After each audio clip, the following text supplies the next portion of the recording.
The gun was already in her hand when Wesley Blackwell walked through her door. Effie Carter stood behind the kitchen table, both palms wrapped around the worn grip of her late husband's Colt revolver, the barrel aimed directly at the center of the stranger's chest. Her jaw was locked so tight she could feel the ache of it spreading up into her temples. She had not slept in 36 hours. She had not eaten since yesterday morning. And she had spent the better part of the last hour convincing herself that the man who had been asking questions about her in town was here to finish what somebody else had started. "You take one more step, and I will put a hole through you," she said. Her voice did not shake.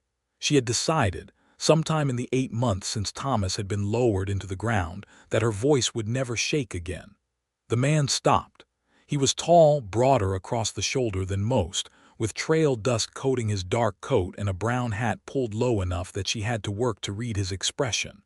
What she found there was not what she expected. Not aggression. Not the calculating stillness of a man deciding how to disarm her. What she found was something that looked, almost dangerously, like patience.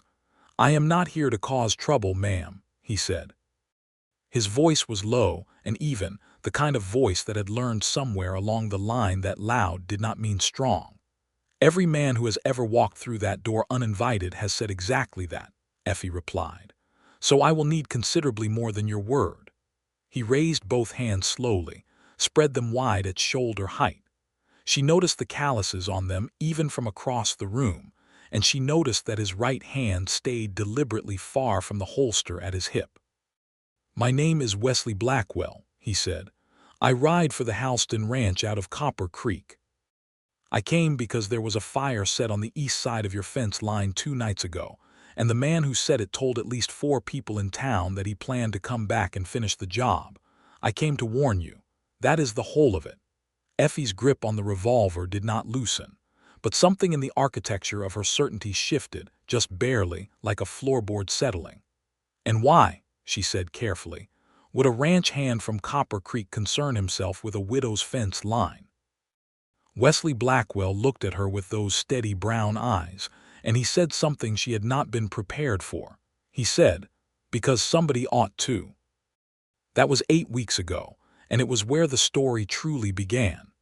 Effie Carter had come to the town of Harlow, Texas, in the spring of 1883, which was 2 years before the night she stood pointing a gun at a man who had ridden 12 miles in the dark to warn her. She had come with her husband Thomas Carter, who had a dream about cattle and open land, and a life built with his own hands. Thomas was a man of extraordinary ambition and deeply ordinary caution, and Effie had loved him the way you love a river, completely and without wondering if it was wise. They had built the homestead together, the two of them, with help from a hired man named Dill who lasted 2 seasons before heading north. The house was modest but solid. 2 rooms on the ground floor, a sleeping loft that Effie had always imagined filling with the sounds of children, a kitchen that caught the morning light through a single east-facing window, a porch where Thomas would sit in the evenings with his boots off, and Effie would bring him coffee, and they would talk about everything and nothing in the way of people who do not yet know that time is the most treacherous currency there is. Thomas had died in the autumn of 1884, which in Harlow was called a terrible accident, and in Effie's private accounting was something she was never fully certain about. He had been thrown from a horse he had ridden 100 times. The horse had come back to the barn with no visible injury and no explanation for what had startled it. Thomas had been found in the dry creek bed west of the property, his neck broken, the hat he never rode without still somehow on his head.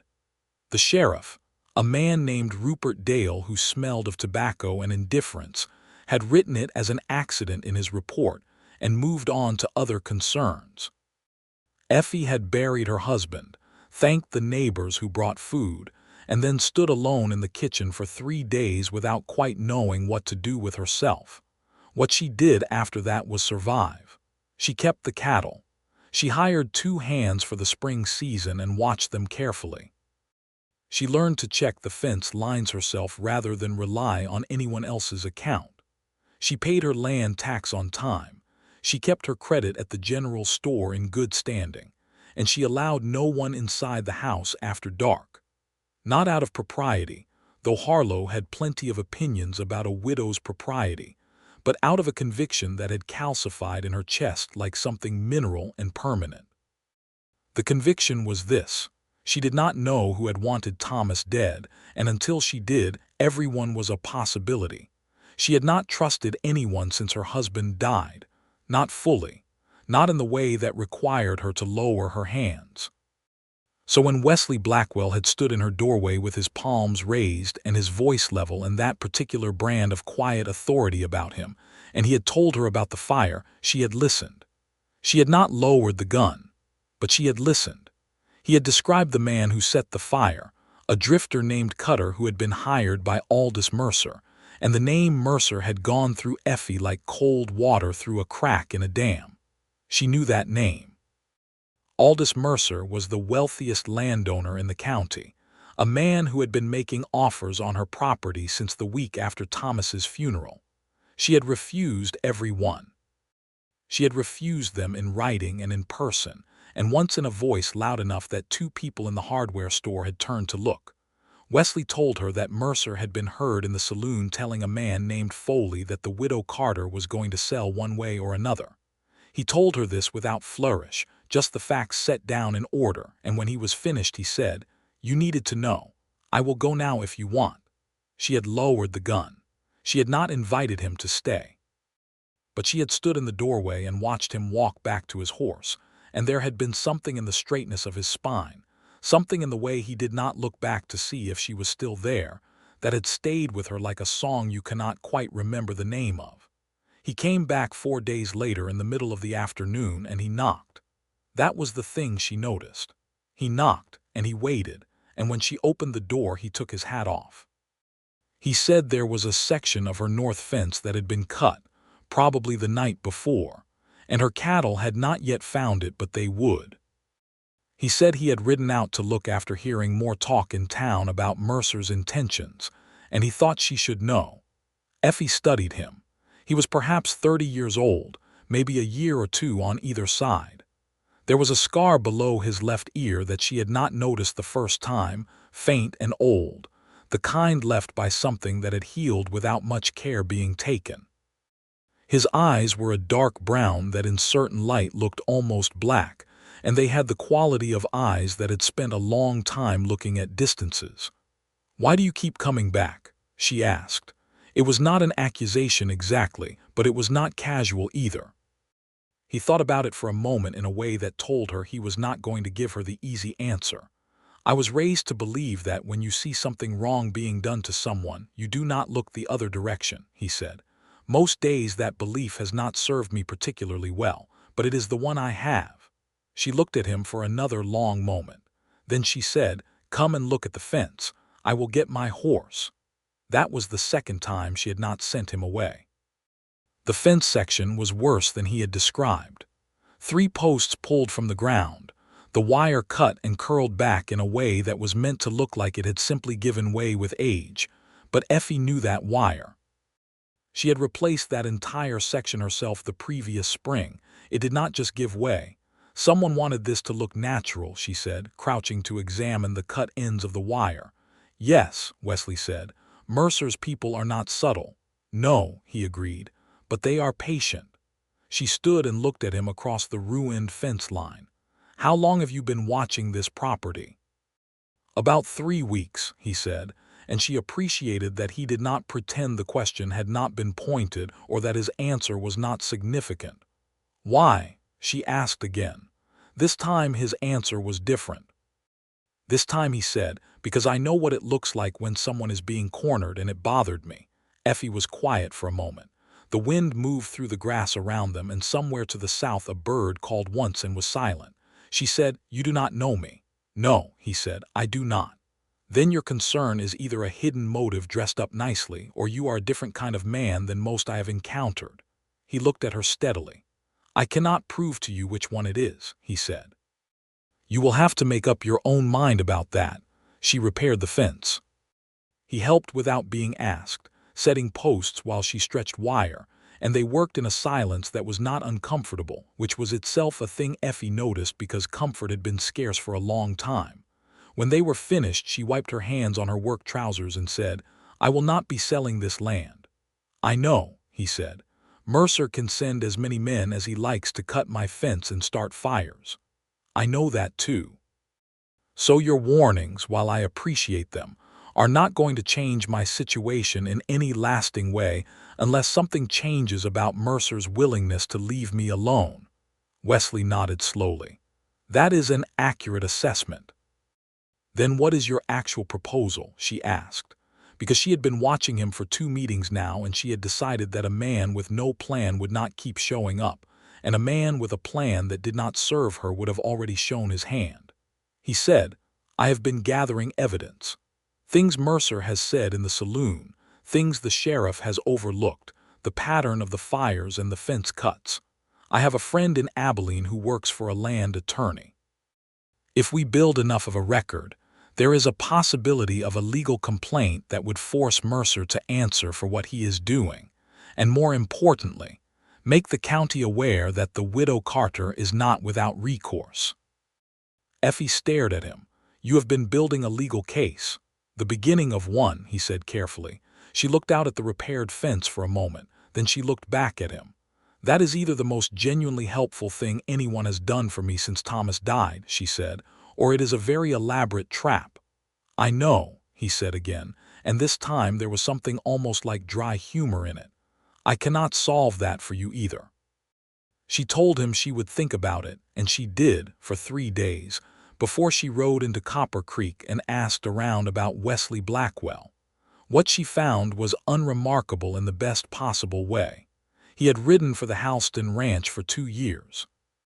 He was quiet, paid his debts, did not drink to excess, did not start fights, and had once ridden 6 miles in a storm to bring a neighbor's escaped horses back. Nobody spoke of him with great warmth, but nobody spoke of him with suspicion either. He was simply regarded as a man who did what he said he would do and expected nothing extra for it. She rode back to the homestead with that information sitting in her chest, alongside something else she did not quite have a name for yet. When he came back the following week, she met him on the porch and invited him inside for the first time. She poured coffee into 2 of the good cups Thomas had bought in a rare extravagance the 2nd year of their marriage, and she sat across the kitchen table from Wesley Blackwell and said, "Tell me everything you have gathered so far." He did. He laid it out clearly, the dates and the witnesses, the pattern of escalation since her last refusal of Mercer's offer in March. He had a small notebook with him that he had been keeping, and the handwriting in it was careful and deliberate, the handwriting of a man who had not come from a schoolhouse but had taught himself to write something worth reading. Effie read through it while he sat across from her and drank his coffee. When she finished, she set the notebook down and said, "The man who claims he saw Cutter starting the fire, you trust him?" "He has no reason to lie," Wesley said. "He and Mercer have had their own trouble over water rights. He would be glad of the chance to complicate Mercer's affairs." "Witnesses with grudges are double-edged," Effie said. "They are," Wesley agreed. "But a grudge does not make the truth false." She looked at him. He looked back at her. There was something happening in the space between them that Effie recognized dimly and pushed firmly to one side. She was not in the business of feeling things like that. Not now, maybe not ever again. "All right," she said. "We will do this together, but on one condition."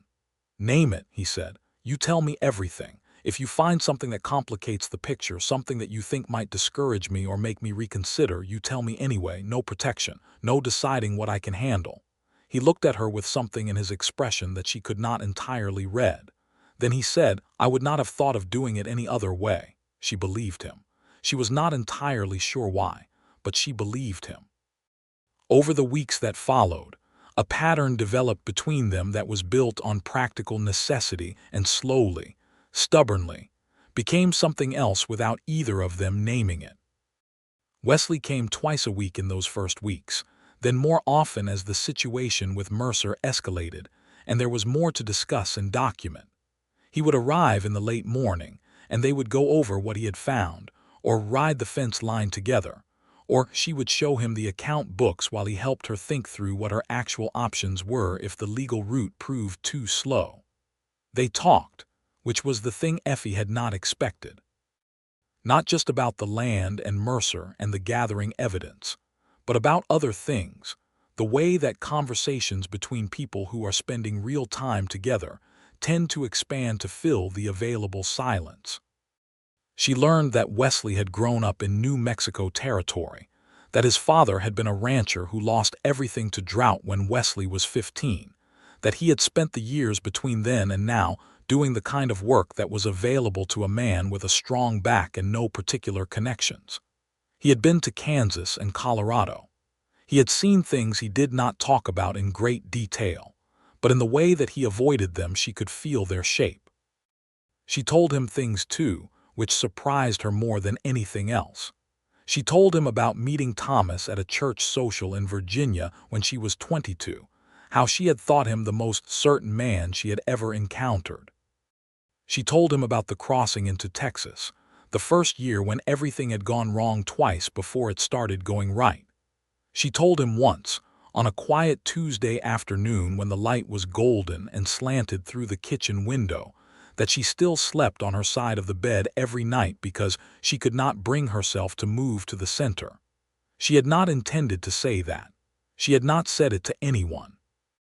When she heard herself say it, she felt the heat move into her face, and she looked at Wesley, and he was looking back at her with an expression that was careful and very still. "I understand that," he said quietly. She wanted to ask him how. She did not ask him how. There was a night in the 6th week, a Wednesday in early December when the temperature had dropped sharply, and the sky had gone the particular blue-black of deep cold, when something happened that altered things between them in a way that could not be unaltered. Effie had been in the barn checking on a heifer that had been off her feed for 2 days when she heard the horses. She heard 3 of them, maybe 4, coming from the direction of the South Road and moving fast and without the particular quality of sound that meant their riders were unconcerned about being heard. She got to the barn door and looked out and saw the torches, 2 of them, being carried by men on horseback who were heading not for the fence line this time, but directly for the house. She had the revolver. She also had the shotgun that she had started keeping in the barn for exactly this kind of reason. She took the shotgun, which was a double-barreled 12-gauge that Thomas had bought and she had taught herself to use in the first spring after his death, and she stepped out of the barn and fired 1 barrel into the air. The horses scattered. The men controlling them cursed and wheeled, and in the chaos of it 2 of the torches went down into the dirt and went out. The 3rd torch was thrown. She saw it arc in the darkness, and it landed on the roof of the chicken coop on the east side of the house, and the dry wood caught almost immediately. She was already moving toward the well when she heard another horse coming from the north, and she turned with the shotgun raised, and Wesley Blackwell came off his horse at a full gallop in a motion so smooth it barely seemed interrupted, landing already running, already shouting at her to give him the bucket. They put the fire out together, passing the bucket between them from the well in a rhythm that did not require words, just the awareness of each other's movements and the shared urgency of the thing.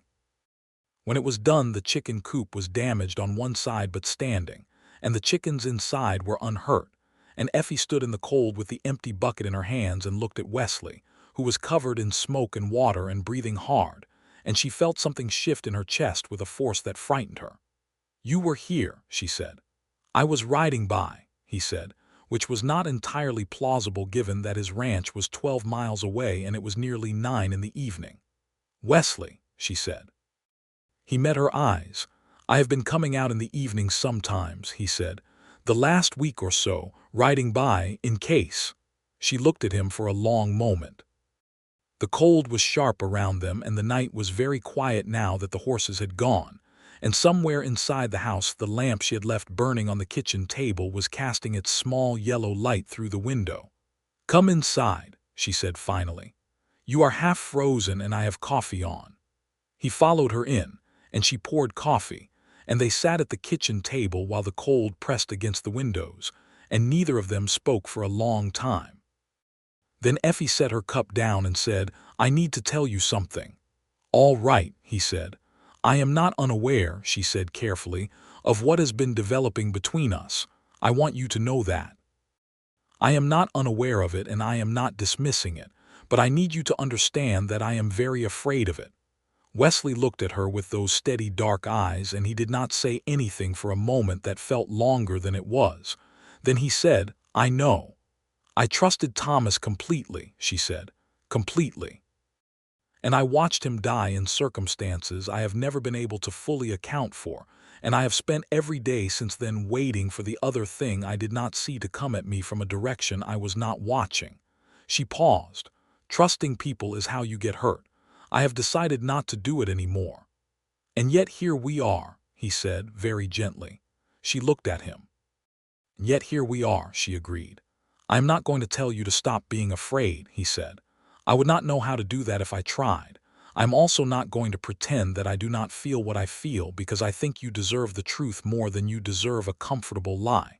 He picked up his coffee cup, set it down again. "What I will tell you is that whatever you need this to be, that is what it will be. If you need it to be two people working together on a problem, then that is what it is. If you need time to decide what else it might be, I have time." Effie felt the thing in her chest again, warmer this time and more frightening for it. "Most men would not say that," she said. "Most men have not met you," he replied, and the way he said it was so simple, so without calculation, that she had to look away from him at the wall because the directness of it was more than she could hold in her gaze. They did not speak of it again that night. But something had been said, and the having been said of it was a thing that lived in the house with her after he rode home, a thing that she found herself examining in the dark hours before sleep, turning it over the way you turn a stone over to see what is underneath. The legal situation was coming to a head. Wesley had sent the accumulated evidence to his contact in Abilene, a man named Harlow, who had spent 15 years working land disputes, and Pog had written back with a cautious but genuine assessment that there was enough to bring a formal complaint before the county court. The complaint would allege harassment, property damage, and attempted intimidation in connection with a coerced sale, and it would name Aldous Mercer specifically. Effie read the letter 3 times. Then she sat down at the table and put her hands flat on the surface and breathed for a moment. "If we do this," she said, "Mercer will know I am not going to fold.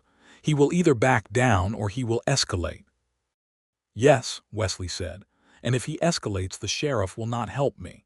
Dale is in Mercer's pocket. That is as certain as anything in this situation. So we need someone above the sheriff," she said. "There is a Texas Ranger District office in Waco," Wesley said. "If we file the complaint and simultaneously send a copy to the Rangers, it creates a public record that makes it harder for Mercer to act without scrutiny." Effie thought about this. She thought about Mercer's face at the reading of Thomas's will, the particular quality of his attention when he had looked at the land survey that the lawyer had laid out on the table. She had thought at the time that it was greed she was seeing. Now she thought it might have been something older and more dangerous than simple greed. "Wesley," she said, and something in her voice made him go very still. "Do you think it is possible that what happened to Thomas was not an accident?" The room was quiet. Outside, the wind was moving through the dry grass. Wesley looked at her with an expression that was careful and honest and a little pained. "I think it is possible," he said. "I do not have evidence of it. But the pattern of what Mercer has done since is the pattern of a man who is accustomed to removing obstacles. I think the question deserves asking." Effie felt cold in a way that had nothing to do with the temperature. "If Thomas was killed," she said, "and if Mercer is responsible, then everything I have been doing since the funeral has been the right thing. And also everything I have been doing has been completely insufficient." "Which is why the Rangers matter," Wesley said. She nodded slowly. Then she stood up, squared her shoulders, and said, "Write to Harlow. Tell him we are filing the complaint, and I will write to the Rangers myself." She wrote the letter to the Rangers that evening, at the kitchen table, while Wesley sat across from her working on the supporting documentation they would attach to the complaint. They worked in the lamplight with the comfortable, focused silence of two people who have learned the particular rhythm of working alongside each other. And Effie was aware of him in a way she was trying not to be aware of him. The broad set of his shoulders, and the way his jaw worked slightly when he was concentrating. The way he had of pushing his sleeves up when he sat down to write. The single small scar she had noticed on the back of his right hand that she had not yet asked him about. She was aware of herself being aware of him, and she was aware that this was a dangerous kind of attention, and she wrote her letter to the Rangers with that awareness running underneath the words like an underground river. When she finished, she set the pen down and looked at what she had written and said, "Is it too much? Does it sound like a woman who has lost her sense of proportion?" Wesley read it. "No," he said when he was done. "It sounds like a woman who knows exactly what has been done to her and is asking for it to be addressed. It is factual and clear. It is good." She looked at him. "Thomas used to say I wrote well," she said, and she had not meant to say it, but there it was. "He was right," Wesley said simply. They sealed the letters and Effie would take them to town the following morning. It was late by the time they finished, later than Wesley had stayed before, and when he stood to go she found herself standing too, and they were closer together in the small kitchen than they usually were, close enough that she could see the particular quality of the lamplight on the edge of his jaw, and the way his dark eyes were looking at her with that patient, careful, deeply attentive expression that she had come to recognize as the specific expression he wore when he was making sure he was not doing anything she had not asked for. "I know what I want to say," she said, "and I know I am not ready to say it." "That is all right," he said. "Is it all right for you?" she asked, because this was the question she owed him. He thought about it honestly, the way he thought about everything. "Yes," he said, "because you are not saying nothing. You are saying not yet. Those are very different things." She walked him to the door and watched him saddle his horse in the cold dark and ride north, and she stood on the porch until the sound of the hooves was gone, and then she went back inside and sat in the kitchen for a long time with the lamp burning, and something large and warm and frightening occupying the space in her chest where a winter ago there had been only the cold. The complaint went to the court. The letter went to the Rangers, and Aldous Mercer, as expected, did not take it quietly. He came to the homestead himself, which Effie had not anticipated. She had imagined he would send more hired men, would increase the pressure through back channels and intimidation at a distance. Instead, he arrived on a Wednesday afternoon in a handsome black carriage with a driver and a man who rode alongside, clearly serving as a deterrent. And he knocked on her door with the courtesy of a man who believes that what he is doing is perfectly reasonable. Mercer was perhaps 60, silver-haired and well-dressed in the way of West Texas money, which was less polished than Eastern money, but no less certain of itself. He had blue eyes that Effie found immediately and specifically untrustworthy, the eyes of a man who had decided long ago that his vision of things was the correct one. "Mrs. Carter," he said pleasantly, "I thought it was time we spoke directly." Effie stood in the doorway and did not invite him in. "We can speak directly right here," she said. He smiled, untroubled. "I understand you have filed some kind of complaint with the county court. I want you to know that I take no personal offense. Grief does things to a person's perspective. I have always had the greatest respect for Thomas and for you." "That is a great deal of framing to put around what is actually a threat," Effie said. His smile did not change. "I am here to make you a final offer, Mrs. Carter, a very generous one, more than the land is worth at current market, considerably more than you will get from anyone else. I am offering you the chance to leave this county with enough money to start a new life somewhere that will not carry so many difficult memories." Effie looked at him. She thought about Thomas in the Dry Creek bed. She thought about Wesley's notebook with its careful entries.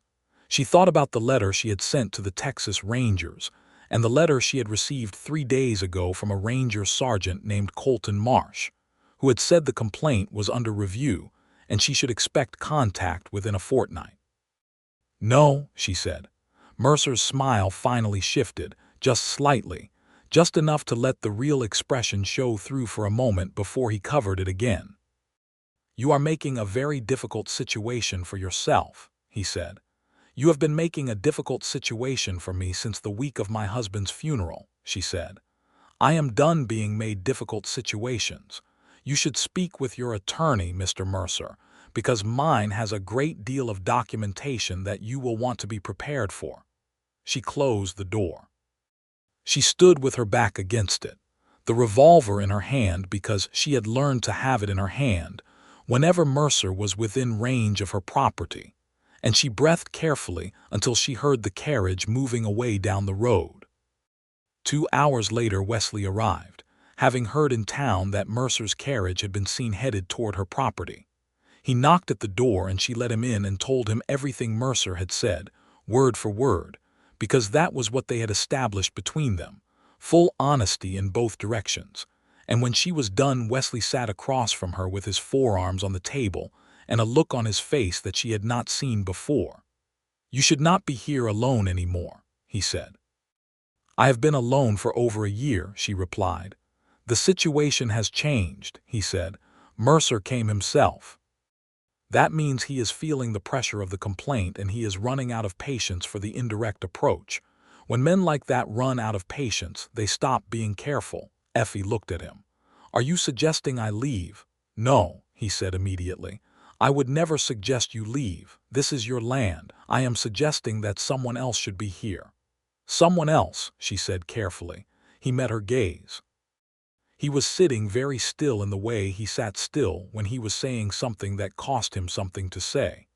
"I will sleep in the barn," he said. "You do not even have to know I am there unless something happens, but someone should be on this property at night." She thought about what that would mean. She thought about the town's opinion of such an arrangement, and then she thought about how little the town's opinion had ever done for her in practical terms. She thought about the chicken coop fire and Wesley coming off his horse in the dark. She thought about not yet, and the difference between not yet and never. "Not the barn," she said. "There is a cot in the storeroom off the kitchen. It has a door that latches from the inside." The color changed slightly in his face, just barely, but she saw it. "Effie," he said, and it was the first time he had used her given name without the formal prefix, and neither of them acknowledged it, but it was there. "The situation has changed," she said, echoing his own words back to him with the ghost of something almost like a smile.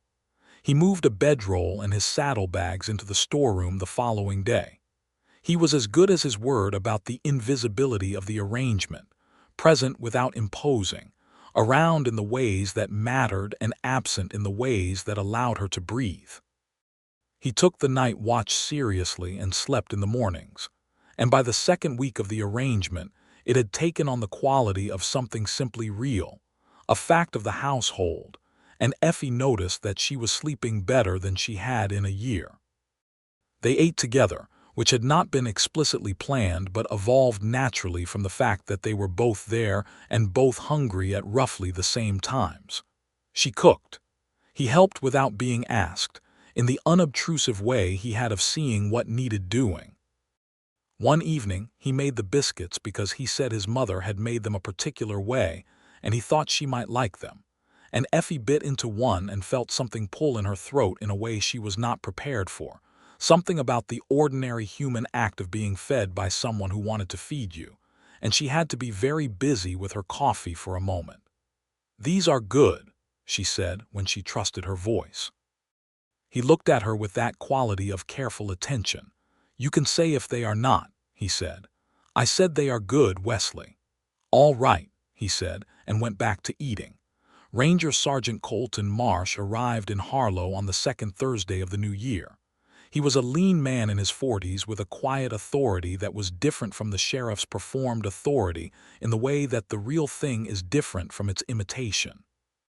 He met with Effie and Wesley at the homestead, read through the documentation Wesley had compiled, and listen to Effie's account of the past year with the particular quality of attention that means someone is building a picture in their mind rather than waiting for you to stop talking. When she was done, he said, "Mrs. Carter, I want to ask you directly about your husband's death." She had been waiting for this. "Yes," she said, "please."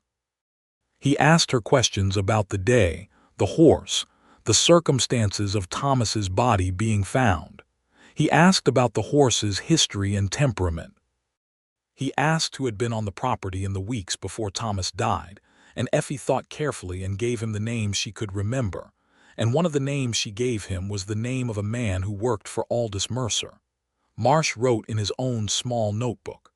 When he was finished, he looked up at her and said, "I cannot promise you answers about your husband. What happened is over a year past, and the evidence, if there was any, has had time to disappear. But I want you to know that the question you are asking is not an unreasonable one." Effie's hands were very still on the table. "That is more than the sheriff told me," she said. "The sheriff has a complicated relationship with Mr. Mercer," Marsh said carefully. "The Rangers do not." He stayed in Harlow for 3 days, conducting his own investigation into Mercer's activities and the sheriff's oversight of them. On the 3rd day, he brought Rupert Dale in for a formal conversation that the town talked about for a week afterward, though the details of what was said behind that closed door in the hotel's small conference room were known only to the two of them. What followed over the next several weeks was a careful unraveling. Mercer's hired man, Cutter, was found in a town 3 counties east and brought back to Harlow to answer for the fire and the fence cutting. He answered in the manner of a man who has made a calculation about which option is worse for him, and in answering he named Mercer specifically and in detail. The county court, suddenly aware of the Rangers' interest in the matter, proved considerably more responsive to Effie's complaint than it had seemed likely to be when she filed it. Mercer hired a lawyer from Dallas who was very good, and the process was not fast or clean or simple. But the direction of it was clear, and with each passing week it became clearer that the corner Effie had been backed into was opening, gradually, into something that had the shape of justice. Through all of it, Wesley was there. He was there for the court appearances and the long evenings of preparing testimony, and the nights when Effie sat at the kitchen table with her hands wrapped around a cold coffee cup staring at nothing. He did not offer comfort she had not asked for, but he had a way of simply being present that was its own kind of comfort, the way a fire is warm without needing to announce itself. She watched him in those weeks. She watched him the way she had learned to watch things she was uncertain about, with attention she did not entirely show. She watched him when he was tired after long days of riding between Harlow and the county seat in Briarfield, watched him for the small tells that in her experience preceded a man's interest in himself becoming larger than his interest in the thing he had said he cared about. She was watching for the hidden motive, the angle she had not seen, the moment when his patience would reveal itself as strategy rather than character. It did not come. Week after week, in situation after situation, it did not come. He did what he had said he would do. He told her things that complicated the picture rather than smoothing it over as she had asked. He stayed when staying was hard. He disagreed with her twice, once about a legal decision and once about whether to accept a neighbor's offer of assistance, and he disagreed clearly and honestly, and when she made her own decision, he supported it without resentment. She was running out of explanations for him that preserved the safe distance she had been keeping. There was an evening in late January when the case had reached a kind of pause, a period of waiting for the court to respond to the latest filing, and they were sitting on the porch in the cold with their coats on, and the stars extraordinarily bright above the flat Texas dark.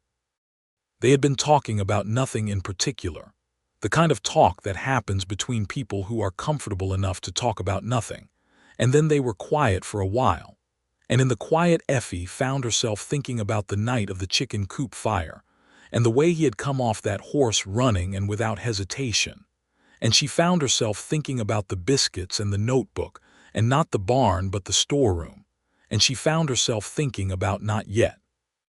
"I have been watching you," she said, "into the cold and the dark and the stars." "I know," he said. "I have been waiting for you to be something other than what you appear to be," she said. He was quiet for a moment. "Have I disappointed you?" She turned her head to look at him. His profile was sharp against the night sky, and he was looking out at the land with the quality of attention he gave everything, like the land itself mattered and deserved to be seen. "No," she said. "That is the problem." He turned then to look at her, and in the starlight his expression was open in a way she had not seen it be open before, something underneath the patience showing through, something that was careful and wanting and very steady. "Effie," he said. "I know," she said.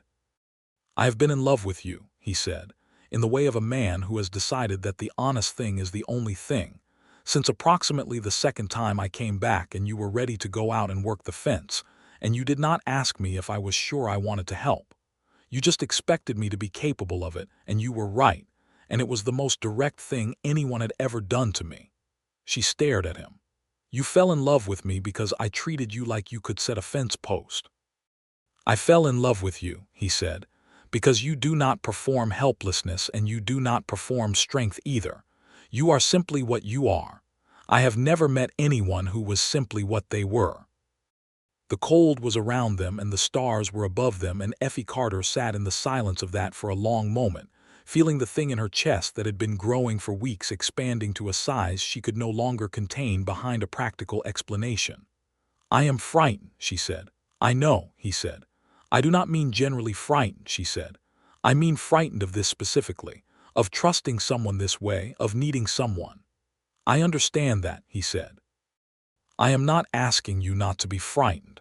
I am asking whether you would let me be here anyway, whether you would let this be what it is." She looked at him for a long time, long enough that he did not move, did not push, simply held her gaze with that patience that she had watched for the flaw in for months now and never found. She thought about Thomas, and she thought about the dry creek bed, and she thought about sleeping on her side of the bed, and she thought about how the specific quality of grief she had been carrying was not just the grief of loss but the grief of the collapse of a world in which you could trust what you knew.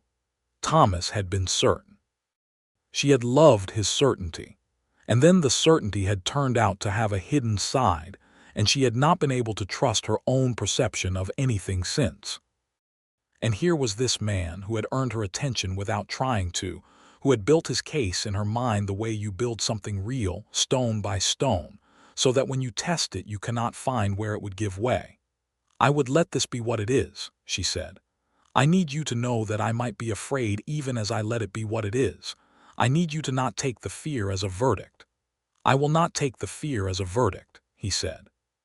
She reached across the space between their chairs and put her hand on his, and his hand turned beneath hers and held it with a steadiness that was nothing like Thomas's certainty, because it did not need to be certain.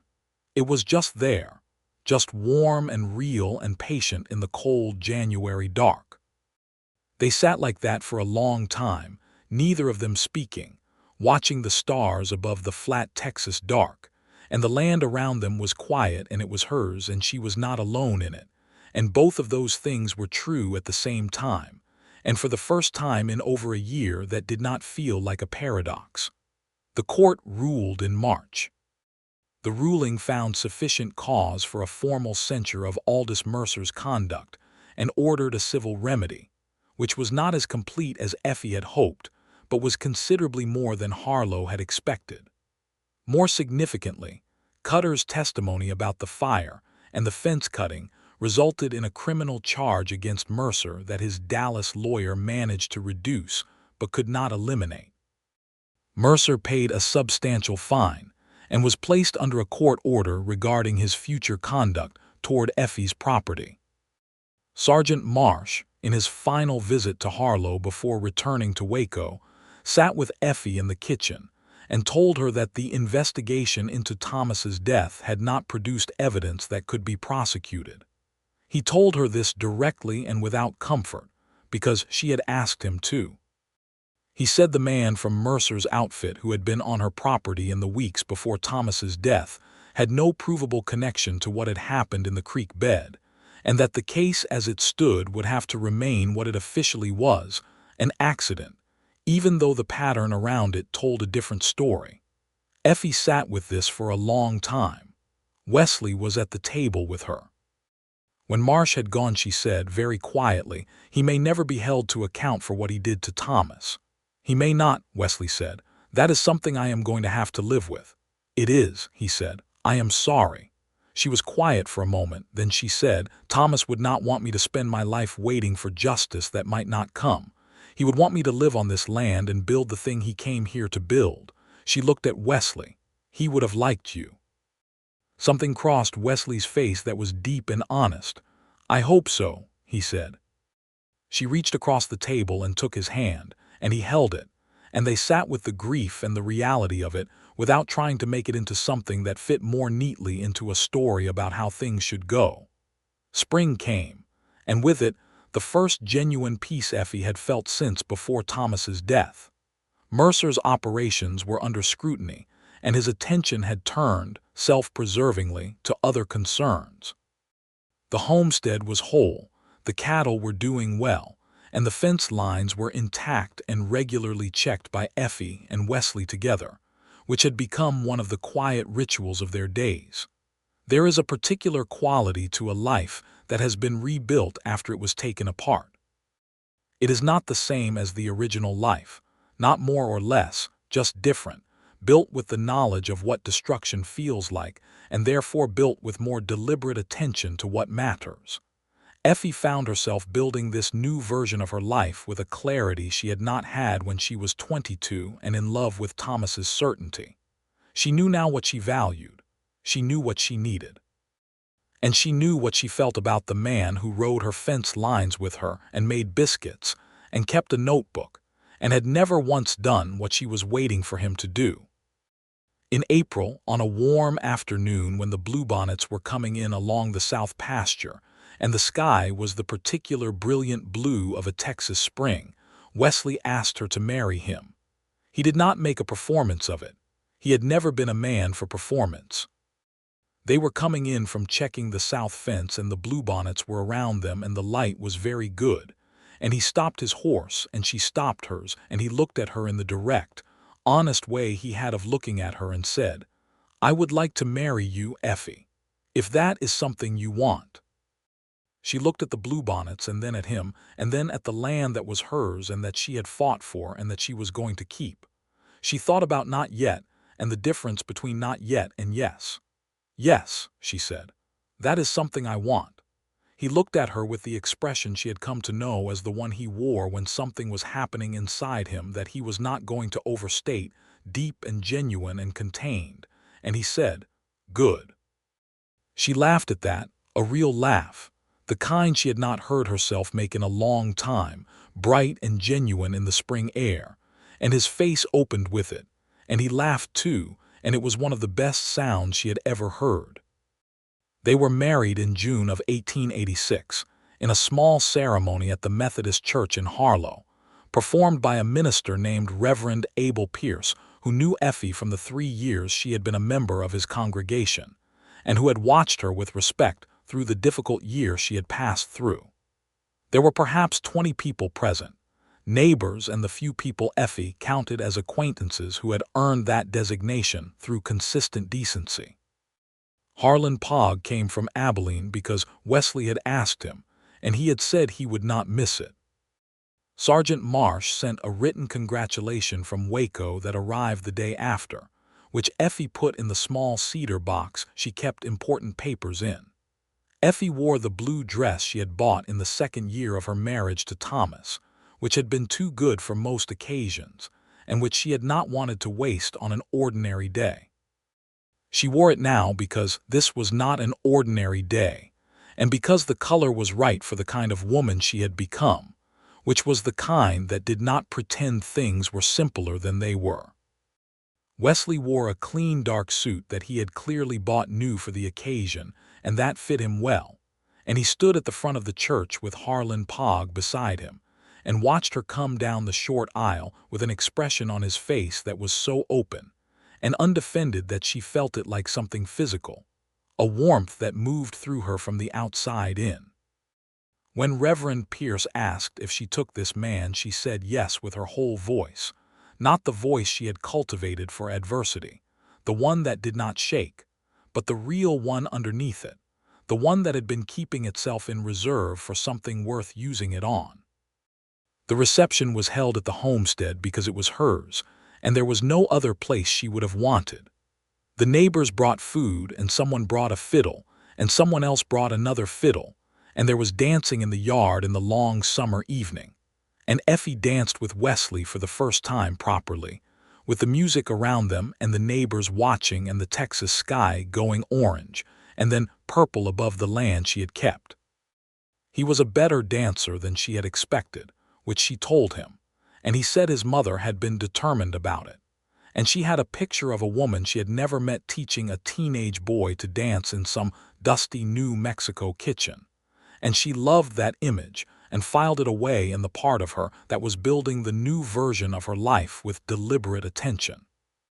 Later, when the neighbors had gone and the lamps were burning low, they sat on the porch together in the warm June night, and Effie put her head on Wesley's shoulder and looked at the stars and thought about how much had changed in a year, and how none of the change was what she would have predicted, and how that was all right. "What are you thinking?" he asked. "That I was not expecting to be happy again," she said. "Not this kind of happy. I thought the best I could do was be all right." He put his arm around her and she felt the weight and warmth of it, solid and real. "You deserve more than all right," he said. "So do you," she said, and felt his arm tighten slightly around her, the only answer he gave, which was enough. The first year of their marriage had the quality of something built carefully on a foundation that had already been tested. They knew each other, not in the easy way of people who have not yet had cause to know what they are made of, but in the way of people who have watched each other in difficulty and been present for the hard parts and come through to something that felt real because it had been earned. They worked the land together. Wesley bought a partial stake in the cattle operation, which was his suggestion and which Effie accepted after thinking it through, because it was the right thing economically, and because it was what made sense, and she had learned that letting the right thing be the right thing without overcomplicating it was its own kind of wisdom. She kept the deed in her name, and he never suggested otherwise, and that was another thing she put in the part of her that was building the new version of her life. They argued sometimes, the way two people with strong opinions and genuine respect for each other argue, which is to say directly, and with the intention of resolution, and without either of them requiring the other to simply agree. Effie won some arguments and lost others and thought that was about right. Aldous Mercer died in the fall of 1886 of a stroke, which was reported in the Harlow paper without particular sentiment, and which Effie received with a quiet and complicated feeling that was not the satisfaction she had once imagined feeling and was not grief either, but something in between, a closing of something that had been left ajar. She sat with it for an evening, and then she went on with her life, which seemed to her the most honest available response. What happened in the spring of 1887 was the thing that changed the character of the homestead from a place that had been defended into a place that was growing something new.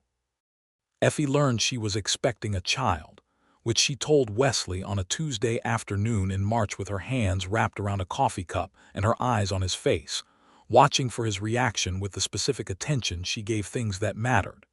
His face did something that she had not seen it do before. It went very still for a moment, and then something moved through it that was too large to be contained. Wonder was the word for it, a genuine and unguarded wonder that he did not try to make smaller. He reached across the table and took both her hands in his and looked at her with those dark eyes that she had spent a year learning and said, "Effie." "Yes," she said. "Are you all right?" He asked. "I am very all right," she said. "I am actually, very specifically, very all right." He brought her hands up and pressed his mouth to them, forehead bowing over her hands, and she felt his breath against her skin and the slight tremble in the hands holding hers that he was not trying to hide, and she felt the love she had for him so completely in that moment that it did not need any words added to it. The pregnancy was straightforward, in the way that pregnancies in 1887 Texas were straightforward, which meant it had its difficulties and its anxieties, and the midwife, a capable woman named Mrs. Dora Hale, who had delivered half the children in Harlow, came out to the homestead twice before her time to make certain everything was proceeding as it should. Wesley was present for both visits in the way he was present for everything, practical and attentive, and not performing calm, but actually calm, which was the version Effie found helpful. In November of 1887, a boy was born at the homestead in Harlow, Texas, delivered by Mrs. Hale in the bedroom that had once been just Effie's bedroom, and was now something else, something inhabited by two people who had chosen each other with clear eyes. The boy arrived after a labor that was long enough to make Wesley, who had maintained his composure through every difficult thing of the past 2 years, spend the last 3 hours of it in the kitchen unable to sit down. When Mrs. Hale came out to tell him he could come in, he moved through the kitchen door and down the short hall and into the bedroom with a speed that had nothing measured about it, and Effie looked up from the pillows with a face that was exhausted and bright, and she was holding a boy who had a remarkable amount of dark hair for a new arrival, and a look of profound offended surprise at the world. Wesley sat on the edge of the bed and looked at both of them, and Effie watched his face do the thing it had done in March, that unguarded wonder, and then something more, something deeper that she did not have a single word for, but that she recognized as the same thing she was feeling, which was the specific feeling of a life expanding beyond what you had thought it could contain. "He looks like he has opinions," Wesley said. "He has already expressed several," Mrs. Hale said dryly from the corner, and Effie laughed. "They named him Thomas Wesley Carter Blackwell, which was a name with some length to it but which contained what it needed to contain. Thomas for the man who had been here first and who deserved to be remembered by something living. Wesley because the boy was his father's son. Carter because this was Effie's land and her name, and the line of continuity she had fought to maintain. Blackwell because it was Wesley's name, and she had taken it, and she was glad of that. The town of Harlow received the marriage, and the child with the mixed response of any small western town receiving information about a widow who had defied expectations. There were people who had things to say, and Effie had long ago stopped being particularly interested in what people had to say. The people who mattered were decent to her, and the rest were simply noise. The homestead in the years that followed was a particular kind of place, full and real and marked by work and seasons, and the accumulation of an ordinary life that was extraordinary in the way all genuine lives are extraordinary when they are fully inhabited. Wesley was a good father in the way he was a good man, without performance, without needing acknowledgement, simply present in the way that presence is the whole of the thing that matters. Thomas Wesley grew from an opinionated infant into an opinionated small boy who had his father's steady eyes and his mother's refusal to accept a situation without examining it, and both his parents found this alternately exhausting and magnificent.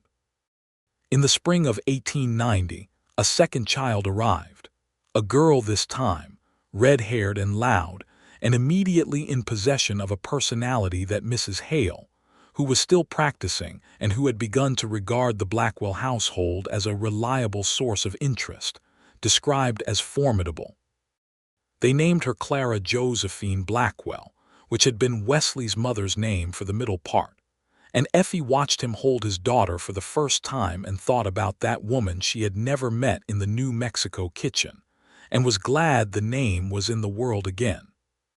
Thomas Wesley, who was 2.5 and had recently developed strong views about the fairness of the universe, was introduced to his sister and regarded her with the specific expression of a small person, deciding whether a new element of the world was acceptable.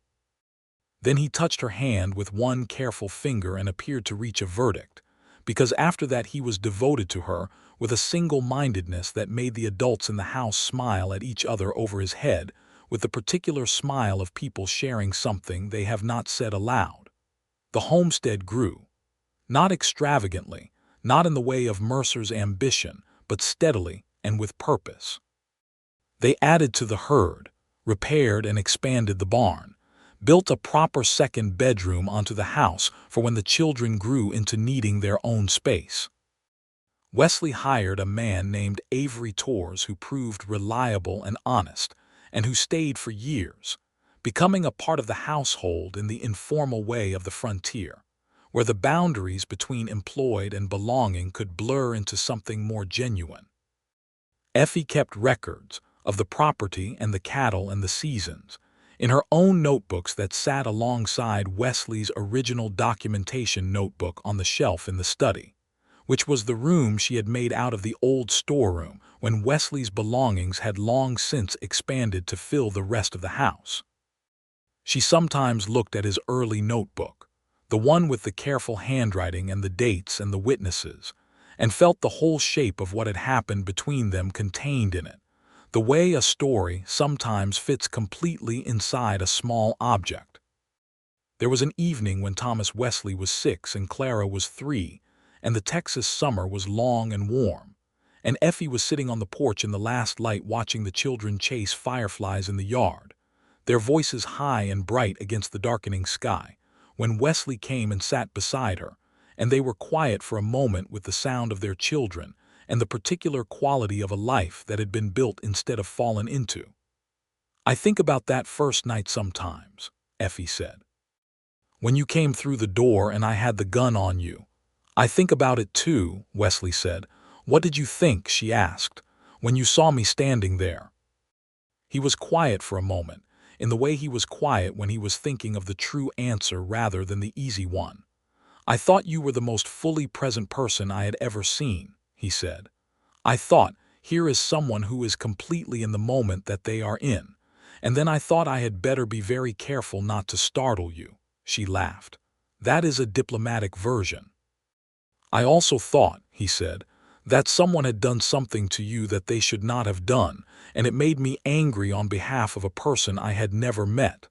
She looked at him in the evening light.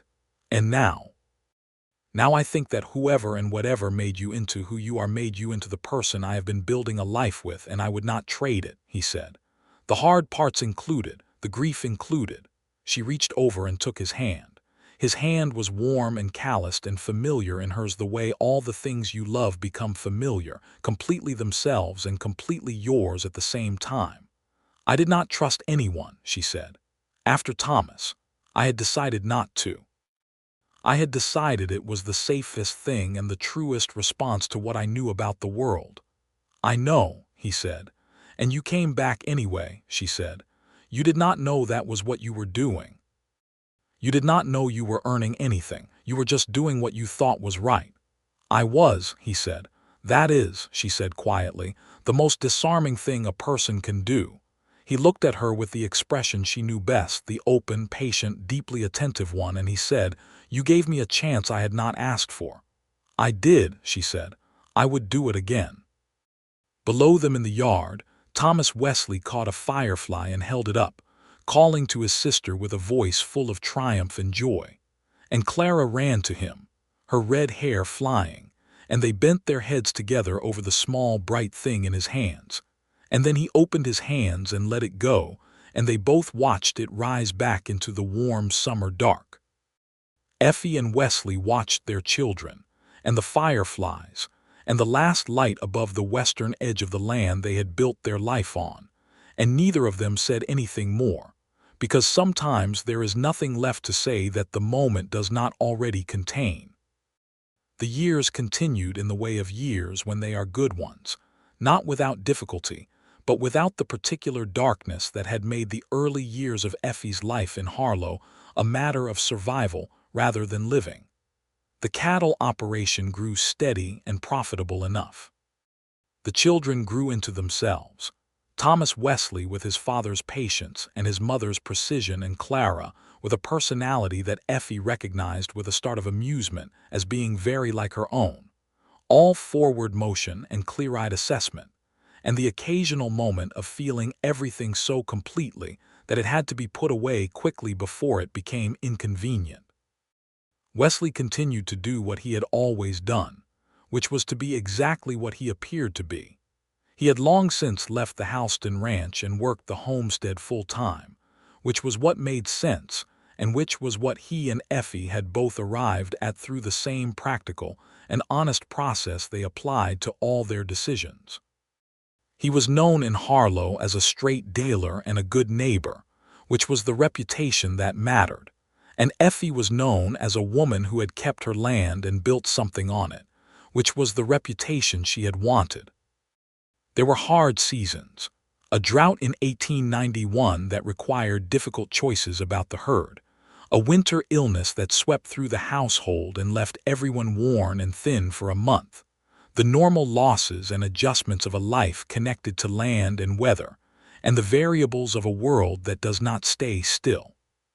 Through each of these things, the fact of the two of them being themselves, being honest with each other and present to what was actually happening rather than to a performance of how things ought to go, was the thing that carried the weight. Not without strain, not without the arguments and the difficult nights and the days when everything was too much, but with the underlying knowledge that they were in it together, that the person across the table from you was the person you had chosen and who had chosen you, that whatever the current difficulty was, it was temporary and the fundamental thing was not. In the summer of 1892, on the occasion of their 6th wedding anniversary, Wesley gave Effie a gift that she did not expect.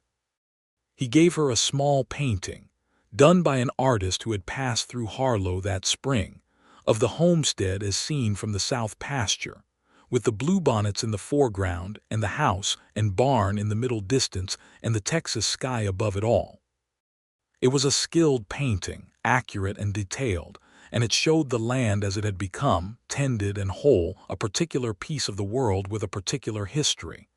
Effie looked at it for a long time without speaking. Then she said, "How did you arrange this without me knowing?" "It required some misdirection on a Tuesday in April," he said, with the ghost of a smile. She looked at the painting again. She looked at the fence line in it, straight and intact, and the house where the light came through the east window in the morning, and she thought about everything that particular piece of land had held, the grief and the fight and the earning of trust and the building of something worth keeping. "It is exactly right," she said. "I thought you should have it," he said. "A picture of what you held on to." She hung it in the kitchen, where the morning light caught it, and every day when she came down the stairs she looked at it for a moment, her land in the spring with the bluebonnets and the sky, and felt the specific gratitude of someone who knows what they almost lost. That autumn, in October when the weather had turned and the air had the sharp clarity of a Texas fall, Effie learned she was expecting a 3rd child. She told Wesley on the porch, in the evening, because the porch was where they had had most of their important conversations, and he received the news the way he received everything, with that deep, genuine attention that was its own kind of answer to every question about who he was. "Are you happy about it?" He asked because it was always the first thing he asked, making sure of her before anything else. "I am very happy about it," she said. He took her hand in his, and she leaned against him, and they sat in the fall evening with the land around them quiet and whole, and the children asleep inside, and the life they had built together filling the air around them like warmth from a fire that had been tended long enough to know it would not go out. The 3rd child, a girl named Margaret Rose Blackwell, arrived in the spring of 1893, red-haired like Clara and serene, in a way that her older siblings had not been, lying in Effie's arms after the birth with an expression of such profound composure that Mrs. Hale, who was 72 years old and had seen everything, said she had never seen a newborn look like they had already decided that things were going to be fine. Clara, now 3, was immediately proprietary about her new sister in the way that suggested she had decided the baby was hers. And Thomas Wesley, now 5 and in full possession of a big brother identity, took his responsibilities seriously, and was found on 3 separate occasions in the first month sitting beside the cradle maintaining what he appeared to feel was a necessary watch. Effie watched her family in those days with the full, open attention she had learned to give things she could not afford to take for granted. She watched Wesley with the children, the particular quality of his patience with them, the way he answered their questions honestly and without condescension, the way he taught by doing and by being willing to be in the middle of things rather than directing from a distance. She watched her children with each other, the complex and changing relationships between them, the small alliances and the larger bonds. She watched the land through the seasons and felt it as a living thing connected to her own life by the years she had spent holding on to it. She thought sometimes about the Effie Carter who had stood behind the kitchen table with a gun in her hands, certain that everyone was a possibility and trust was a luxury she could not afford. She did not dismiss that woman. That woman had kept the land. That woman had done what needed to be done. But she was glad, with a fullness she had not known was possible in those months of tight, watchful survival, that the story had not ended there.